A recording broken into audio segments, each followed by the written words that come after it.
السلام عليكم ورحمة الله وبركاته. بسم الله الرحمن الرحيم. الحمد لله رب العالمين. اللهم صل وسلم وبارك على المبعوث رحمة للعالمين سيدنا مولانا وحبيبنا وقرة أعيننا قائد الغر المحجلين وشفيع المذنبين وسيد ولد آدم ولا فخر محمد بن عبد الله بن عبد المطلب الهاشمي القرشي وعلى آله وأصحابه ومن اهتدى بهديه واستنى بسنته وانتهج نهجه إلى يوم الدين. تركنا عن المحجة البيضاء ليلها كنهارها لا يزيغ عنها إلا هالك. ثم أما بعد. So, alhamdulillah, we had begun a series of sessions looking at the pivotal 20th chapter of the Ihya Ulum al-Din, or the revival of the religious sciences for Al-Hujjah al-Islam, Abu Hamid al-Ghazali radiallahu anhu. And this particular chapter, as we mentioned in the previous session, we call it pivotal because it falls right chronologically, or in terms of the organization of the book, in the middle, the 20th chapter out of 40. And also it's generally deemed to be the heart of the Ihya, the center of the Ihya. So both in its physical positioning as well as in its meaning, because all of the ulum of the deen, all of the disciplines and the sciences of the deen come from our Prophet ﷺ. He is and continues to be the conduit that Allah subhanahu wa ta'ala chose to communicate to us and to preserve this methodology and this way of life and this way of contending and dealing with our existence. So in that sense, we can get an estimation of how important this is. And this chapter was entitled by Al-Ghazali, Adab al-Ma'isha wa Akhlaq al-Nubuwah, which translates as the Book of Prophetic Ethics and the Courtesies of Living. So it's interesting that we're talking about ethics now, and ethics is a borrowed term in terms of its etymology. It's obviously an English word, but I think has Latin origins, and it's generally deemed to be one of the three main branches of philosophy, the other two being ontology and epistemology, so the study of being, of essence, more or less answering the question, who are we, in terms of ontology, the epistemology, looking at the theory of knowledge and how do we know what we know, and then finally ethics, which is what's the right thing to do. So these are kind of seen as the three main spheres, let's call it, activities of the human condition. And being human, these activities are predicated on having a clear and concise conceptualization of how to go about actually doing these things before we embark upon them, to understand who we are, to understand how to interpret the world around us, right, which is about epistemology and knowledge, and how to then go about living in the world.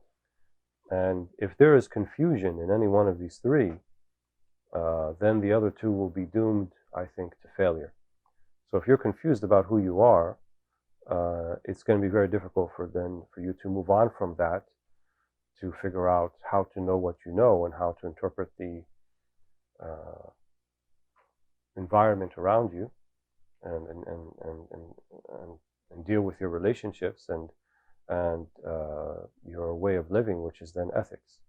And you may know who you are, but if you're confused about how to know what's true and what's not true, what's false and what is not false, which is epistemology, then you'll be confused then about how to go about living. So these three, even though they are the traditional spheres of knowledge in philosophy, there's an obvious overlap with deen, with religion, and that's not by mistake. In fact, they used to be the same discipline. It was only really at the beginning of the secular age that we saw this divorce between theology and philosophy. Otherwise, the greatest philosophers, especially in the pre-Enlightenment period, were virtually all theologians. So St. Thomas of Aquinas and Augustine and the Imam al-Ghazali also was seen as a philosopher and also as a theologian. So all of them were great philosophers and great theologians. So what's the implication in terms of what we're doing now with the study of prophetic ethics with the Prophet ﷺ?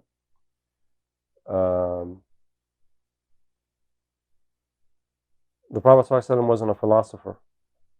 He wasn't trying to construe what things meant, by mere way of reason. إنما كان يوحى إليه. He was someone who was receiving revelation. He had a direct link with the divine, who is the source of all, who is the source of how to know who we are and how to know what we know and how to go about living. And so in that sense, what we're studying here is not based upon the conjecture or speculation of learned men or learned people. Rather, it is what Allah subhanahu wa ta'ala is communicating to us, what God is communicating to us via His Prophet, Muhammad sallallahu alaihi wasallam. And there's the epitome of mercy in that, and that it's not merely just a kind of, here's the book, read it, and, figure it out on your own, but rather he is the living example. The Prophet sallallahu alaihi wasallam is described as al-bayyina in the Quran. He's also described as dhikr, as he himself is the remembrance. So within the person of the Prophet ﷺ, we have our remembrance and we have our clear sign, and we have uswatun hasana, right? And we have the great example or the best example. And so all of these things then converge, and they're very important then to go and see how we're going to live our life. So going back to the book, and where we had left off, we were still in the introduction, as I recall, and in it, Imam al-Ghazali kind of is going to give us a preview of how he's going to go about elucidating prophetic ethics in this chapter. So for those of you who have the book in English, I think that would be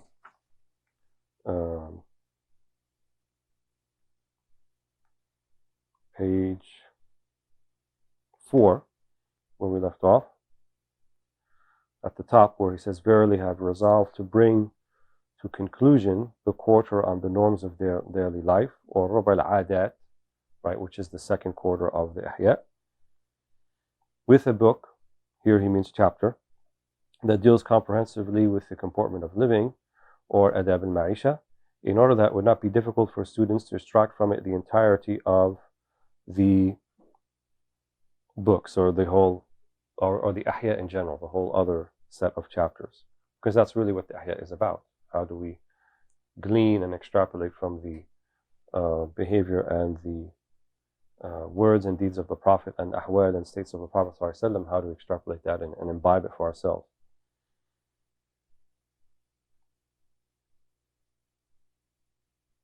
But then I noticed he said that each book of the quarter of devotions, which was Rub al-Ibadat, and the quarter of the norms of daily life, al-Adat, has already come with a discussion on some aspects of adab, of ethical comportment, and I am weary of repeating them and returning to them, for indeed repetition is intolerable, and people's souls have a propensity to be inimical towards repetitions. So he didn't want to repeat the whole thing, so he kind of just summarized it. Therefore, I have deemed it proper to confine myself in this book to recounting the moral comportment of the Messenger of God, sallallahu alaihi wasallam, and his ethical manners that have been transmitted of him through attested authority, right, which is the ahadith and the akhbar. So that what the companions described of their interaction with the Prophet ﷺ, which is really the main source for our knowledge of the Prophet ﷺ. And then, as we've mentioned many times before, this is a transmitted tradition, and so the the idea of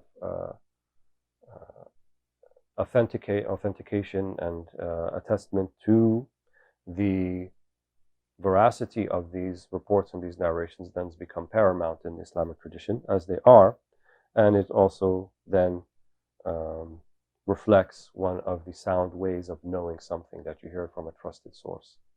So in our tradition, all of the Sahaba or Udul, all of the companions are deemed to be trustworthy, and so we only look at the chain of transmission beyond the Sahaba, so the Tabi'een, Tabi'een, those that they transmitted to.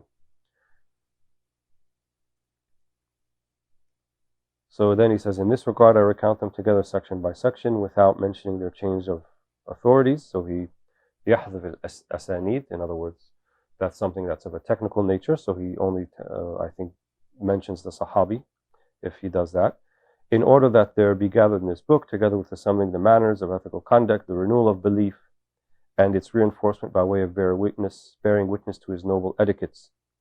Each bears witness with utmost certitude that he is the noblest of the creation of God, most high, the most elevated in rank, and the most magnificent in stature, and hence how much more so the truth of this fact when all his etiquettes are brought together and integrated. Then I append to the recounting of his ethical comportment the mention of his physical deportment.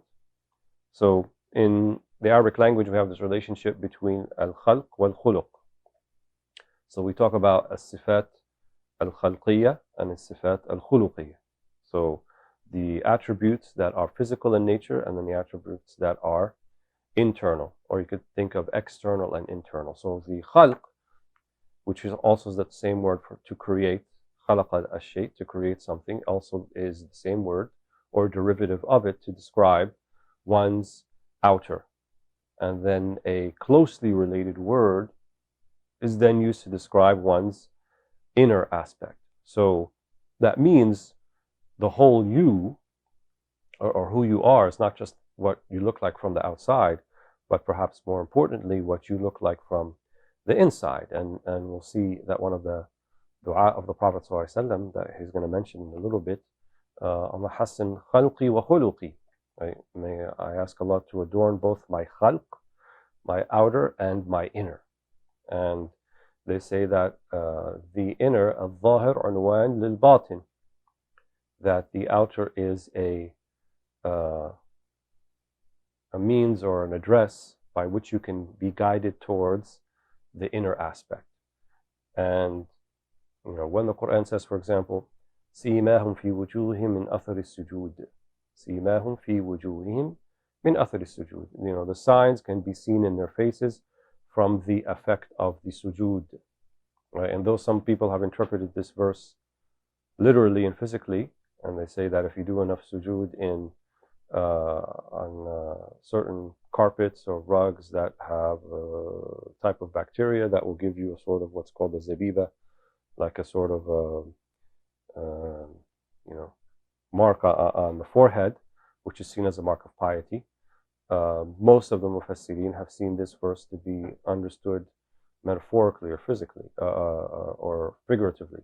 So سِيمَاهُمْ فِي وُجُوهِهِمْ, the signs are on their foreheads, min athari sujud, from the effect of their sujud, in other words, in terms of their internal enlightenment, and then that comes on the outside, comes on the outer, right? So, you know, subhanAllah, believers, Muslims, they have an uncanny ability to recognize that, and you don't have to be sort of, you know, this great saint of Islam in order to have some recognition of that. You can see in certain people there's a type of illumination in their faces, and it's not due to any sort of physical light, but it's due to an internal light that then is reflected on the outside.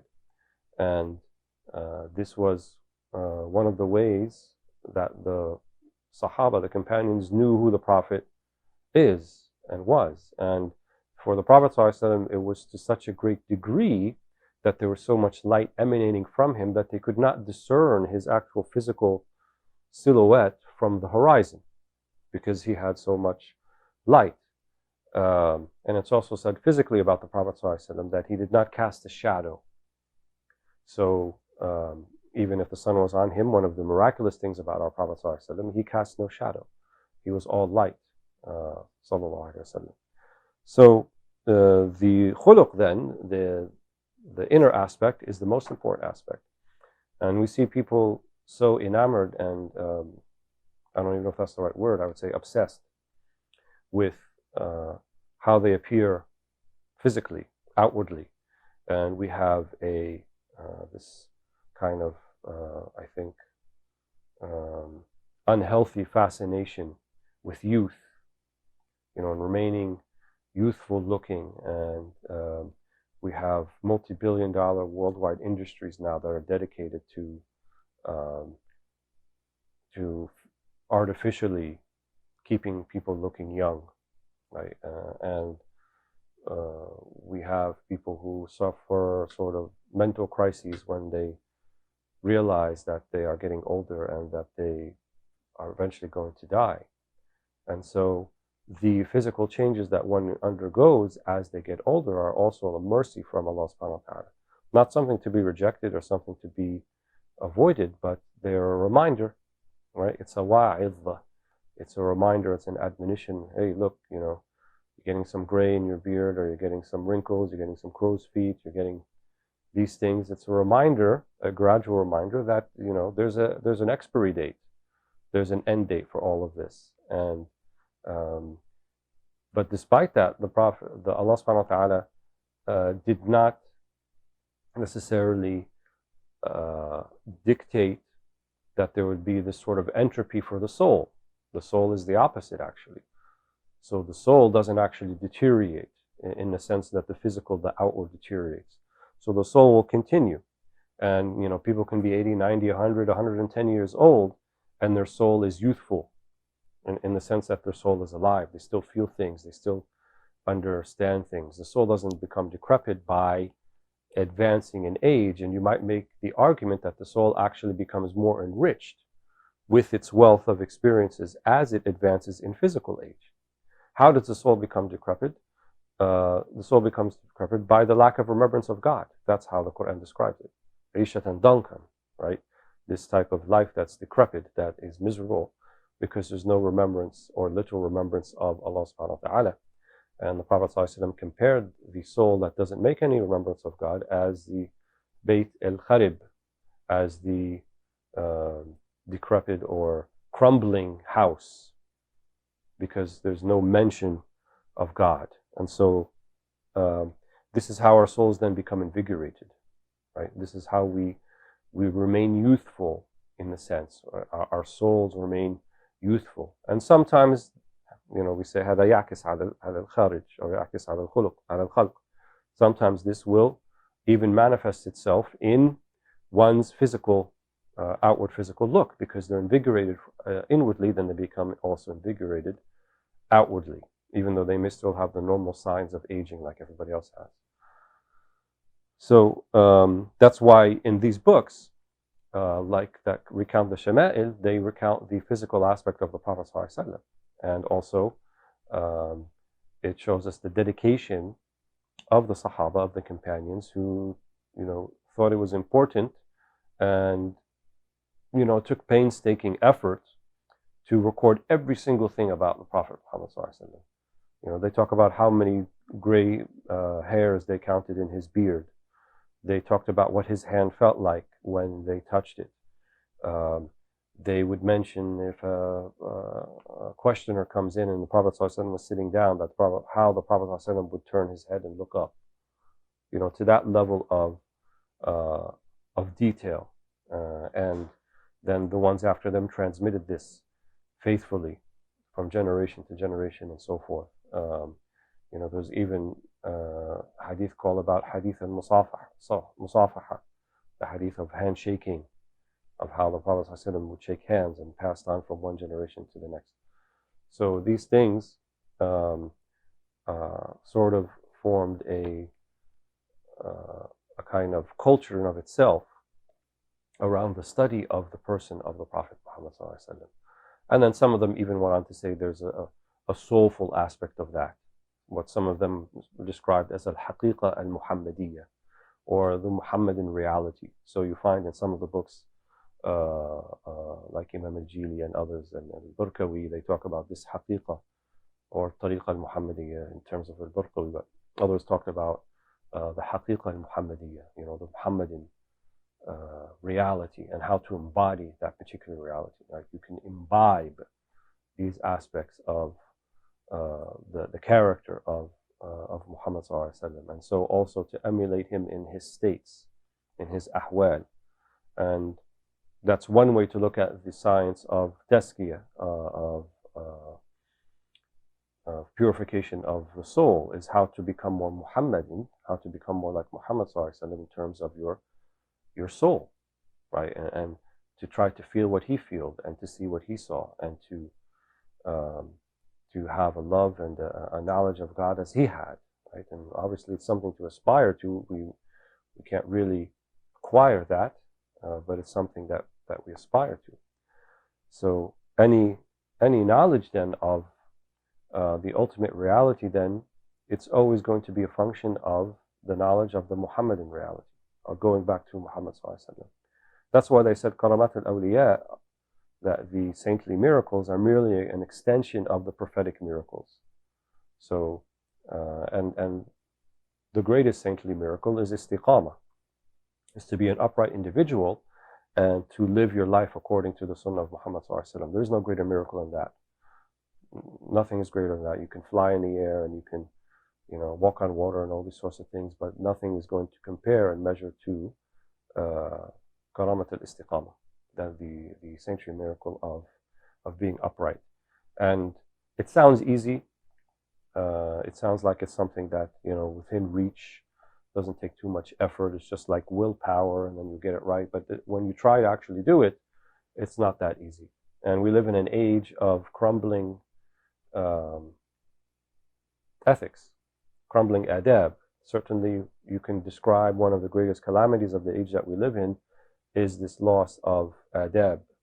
And I don't usually delve into current affairs or politics or anything like that, but something I watched last night, when I watched 3 70-year-old plus people behave in a way that you would not find much different than preschoolers in the sandlot in the playground.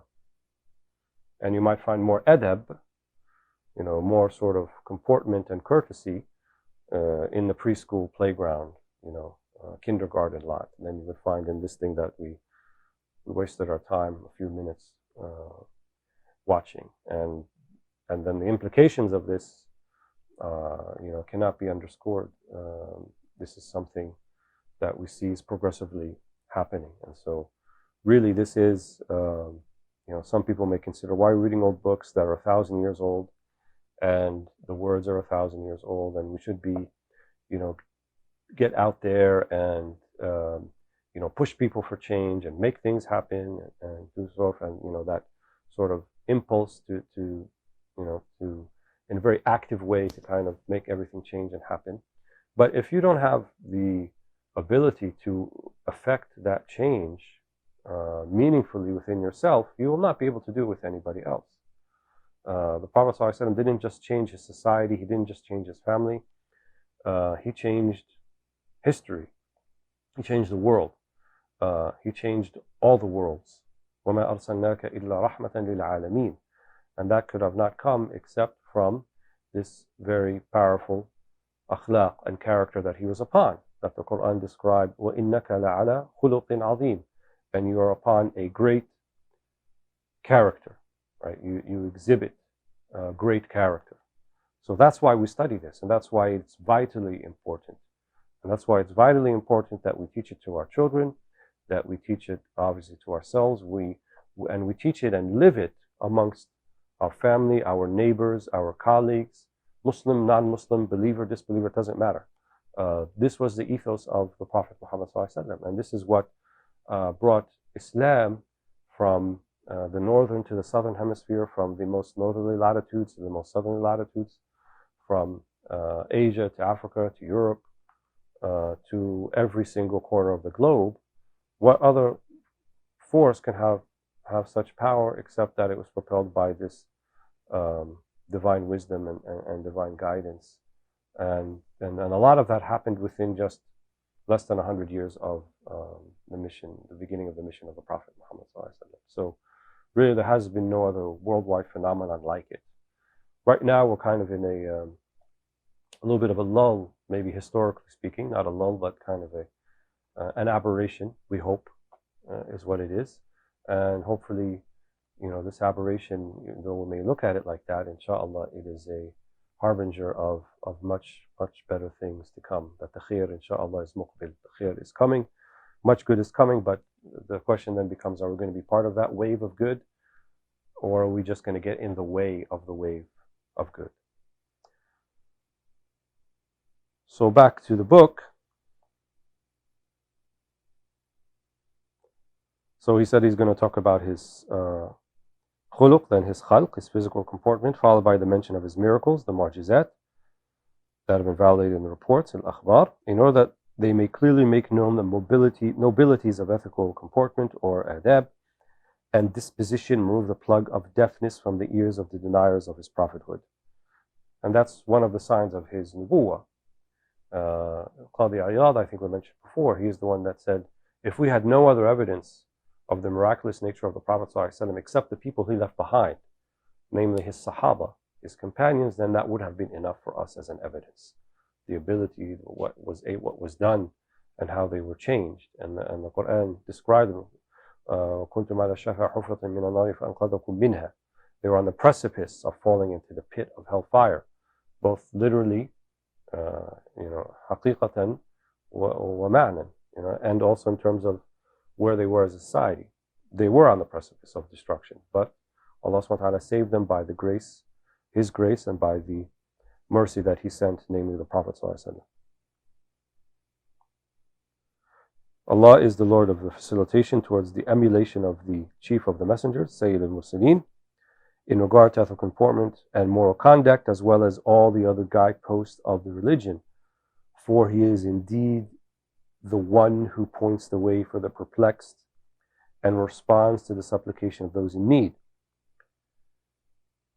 We shall first of all give an account of His refinement by God Most High with the Quran, then an account of the summaries of the refinements of His ethical comportment, then an account of a compilation of His manners and etiquettes, then an account of His speech and His sense of humor, then an account of His etiquettes and manners in the partaking of food, and then an account of His etiquettes and manners of His attire, then an account of His forgiving nature despite His ability to censure, then an account of His turning away from whatever He disliked, then an account of His generosity and munificence, then an account of His courage and valor, then an account of His humility, then an account of His appearance and physical deportment. So all those other ones He just mentioned are part of the khuluq, His inward character. And then an account of the totality of His miracles and the signs of His veracity, sallallahu alaihi wasallam, God bless Him and grant Him peace. So all of these different situations that we're going to learn about, how the Prophet ﷺ spoke, how he ate, how he sat, how he expressed his dislike for something, right? So in each one of those things, there is a divinely inspired manner or way about we go about doing these things. One may ask the question then, well, if I'm going to follow this all like he's saying, then what's room for my personality? What about me? Where is the me part in all of this? Where is the, that I be myself? And, shouldn't I be myself? And that sort of thing. And one of the peculiar things about the age that we live in is that we do have this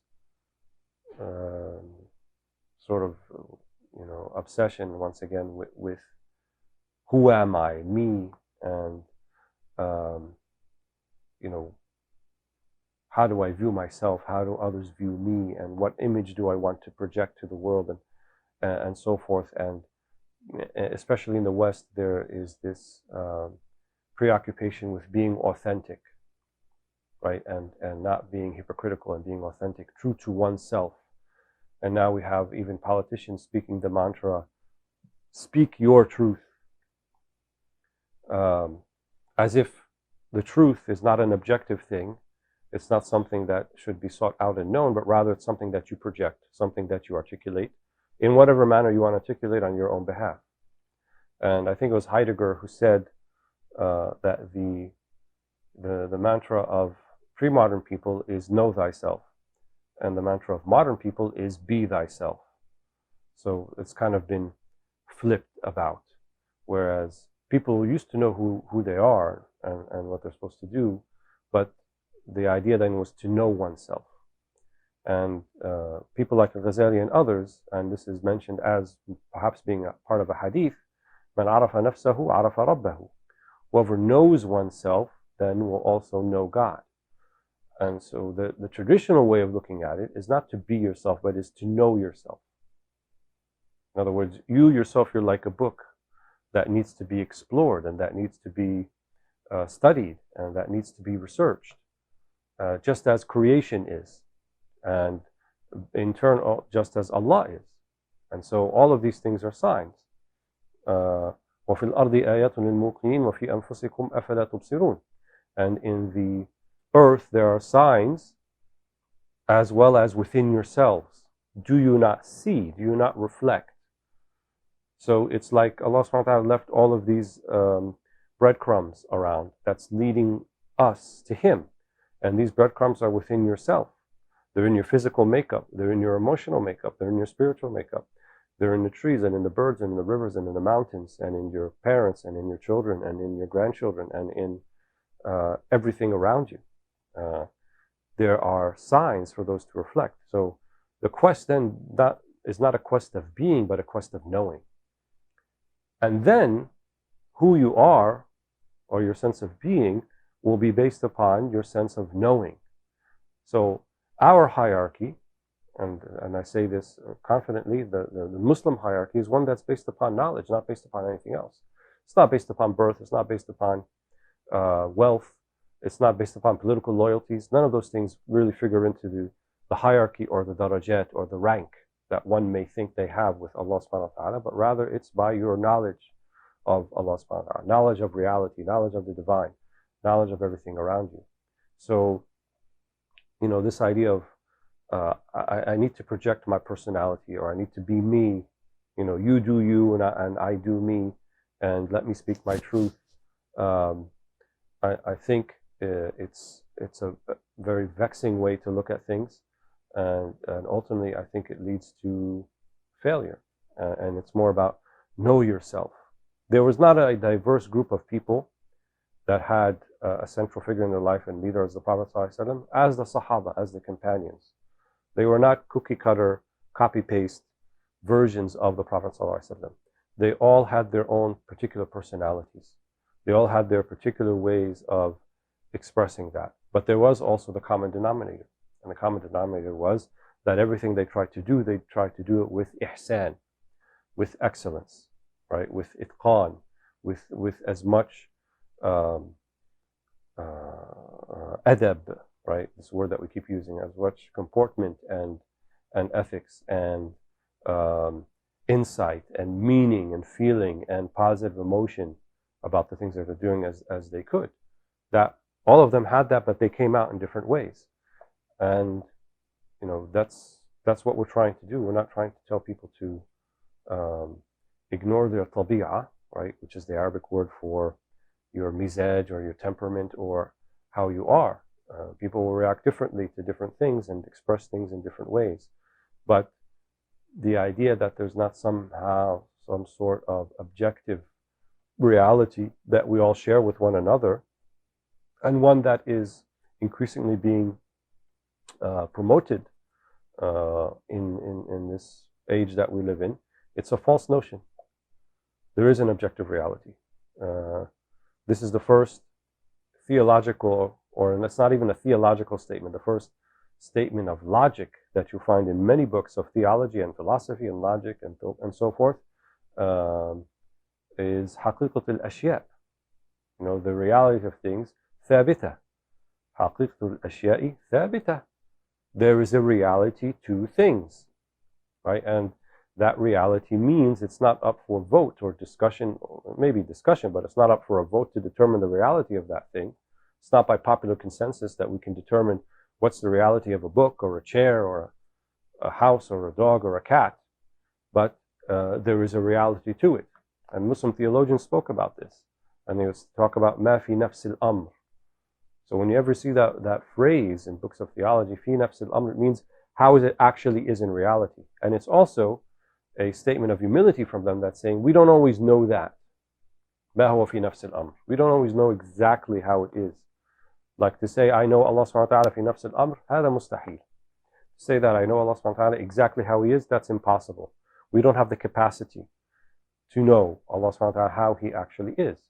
But Allah subhanahu wa ta'ala is only taking us to task in as much as we are able to draw a conclusion based upon what is available to us. And if there's not enough information or not enough out there for us to draw a conclusion, then we are not required to draw a conclusion. We don't have to form a conclusion. And Allah subhanahu wa ta'ala does not ask us to form conclusions about people's nawaya, about people's intentions, or about people's internal states in a manner that we're then going to act upon it and then deal with them or even censor them based upon our suspicions about why they're doing things and their motivations and so forth. We call that min ilm al-ghayb. This is from the knowledge of the unseen. And this is one of the cornerstones and the principal features of good character, is not to take people to task based upon your just mere suspicion of them. There has to be something more concrete. And even if there's something concrete, it doesn't allow you, there's no license then to draw all other sorts of conclusions based upon what you think to be is the situation with that person. So these, I think, are very, very timely and important and relevant things that we don't spend enough time upon. And I'm looking forward to, in our further sessions, exploring this specifically in terms of the Prophet Muhammad sallallahu alaihi wasallam. So I'm going to stop here for today, inshallah. Jazakumullah khair. Barakallah fikum. I hope all of you are given that which you seek, and that Allah raise you in degrees and in ranks, and allow us to avail ourselves of the beautiful character of the Prophet Muhammad sallallahu alaihi wasallam. Walhamdulillahi rabbil alameen. Wassalamu alaikum wa rahmatullahi wa barakatuh.